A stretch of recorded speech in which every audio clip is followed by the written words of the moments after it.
I've already introduced all of the techniques we need in order to analyze circuits containing ideal sources and resistors. However, direct application of KVL, KCL, and Ohm's law can be labor-intensive.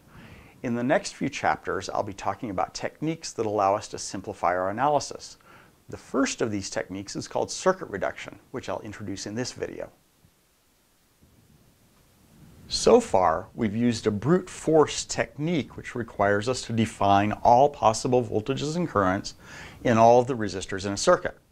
This is called the exhaustive approach and results in a large number of unknowns and a correspondingly large number of equations that have to be solved to calculate the unknowns.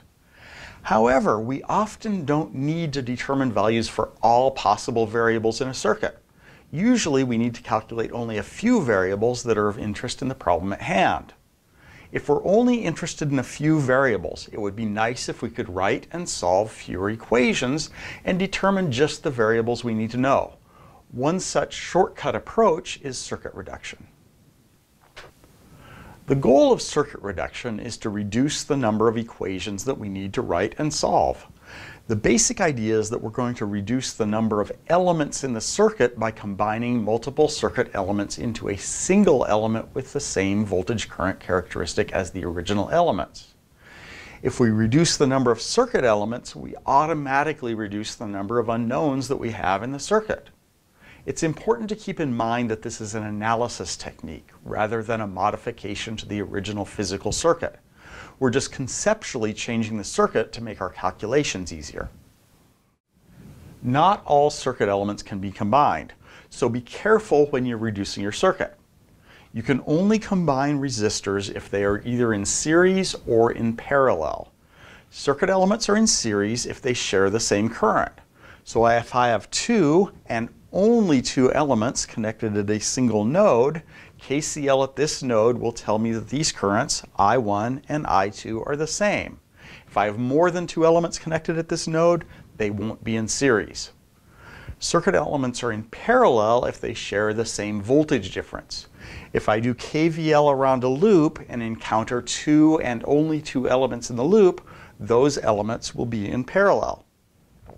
I want to emphasize that not all elements are either in series or parallel. Many combinations of elements can't be reduced. Identification of series and parallel elements is an important point. Now let's take a look at how identifying series circuit elements can help us reduce the number of unknowns in our circuit analysis. These elements are all in series. I can tell that by doing KCL at any of these nodes. There's no place else for the current to go, so all of these share the same current. I only need one current variable.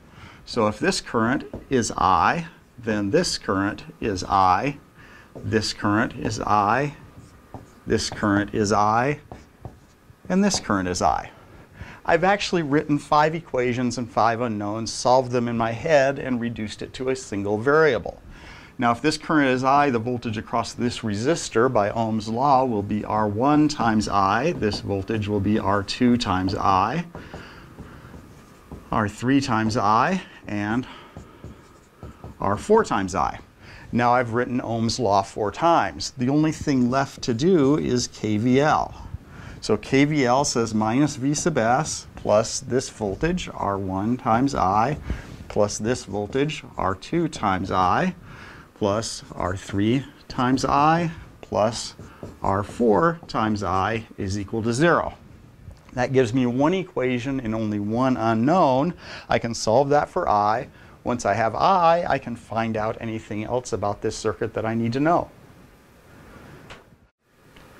Now let's do an example of parallel circuit elements and how we can use that configuration to reduce the amount of effort we need to do.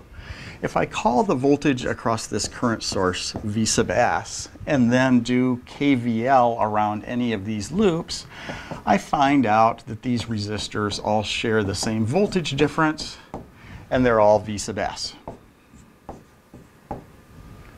Now if I define the currents through these resistors, say this is I1, this is I2, and this is I3, by Ohm's law, I1 is equal to V sub S over R1.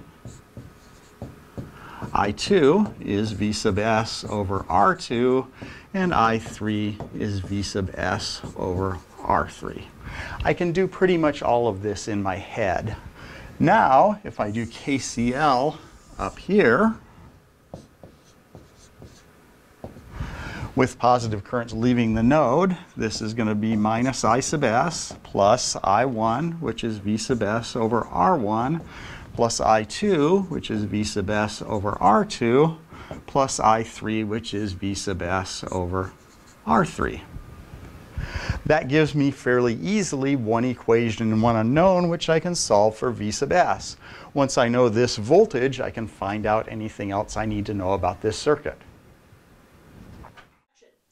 In the remaining videos in this chapter, I'll give more details about how circuit reduction can be used to simplify our analysis of electrical circuits.